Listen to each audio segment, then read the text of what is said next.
Семейде төленбеген әкімшілік айыппұлдар мен көлік құралдарына салынатын салықты өндіріп алу мақсатында арнайы рейд жүргізілуде. Шара қалалық ішкі істер басқармасы қызметкерлерімен жергілікті полиция және прокуратура өкілдерімен сот орындаушыларының, сондай-ақ мемлекеттік кіріс жөніндегі басқарма мамандарының қатысуымен өткізілуде. Заманауи қондырғы мен циклоп поток атты аппаратты бағдарламалар кешенінің арқасында рейдке қатысушылар борышкердің көлігін үздіксіз жүріп келе жатқан автокөліктер арасынан анықтай алады. Өйткені дерекқорға иесі қарыз барлық көлік құралдарының нөмірлері мен төленбеген әкімшілік айыппұлдары енгізілген. За неисполнение судебных актов и актов. Сот актілері мен лауазымды тұлғалардың акт қаулыларын орындамаған үшін Қазақстан Республикасы әкімшілік құқық бұзушылық туралы кодексінің 169 бабына сәйкес әкімшілік жаза қарастырылған. Ол бойынша әкімшілік жазаға тартылып, жеке тұлғадан 10 айлық есепті көрсеткіш көлемінде әкімшілік айыппұл салынып, болмаса 5 тәулікке әкімшілік қамауға алынуы мүмкін.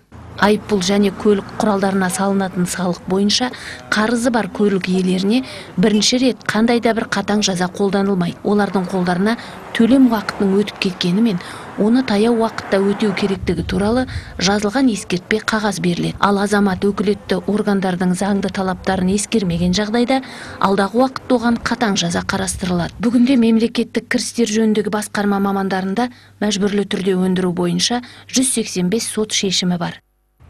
Мы передаем в суд, выносим судебный приказ. Біз сотқа береміз және мәжбүрлі түрде өндіріп алу үшін сот бұйрығын шығарамыз. Сондай-ақ барлық шараны қолданамыз. Керек болса, адамдардың үйлеріне, жұмыс орындарына барамыз. Бірнеше жыл салық пен айыппұл төлеуден жалтарып жүрген қасақана төлемеушілерге қатаң жаза қолданылады, тіпті қылмыстық жауапкершілікке тартылады.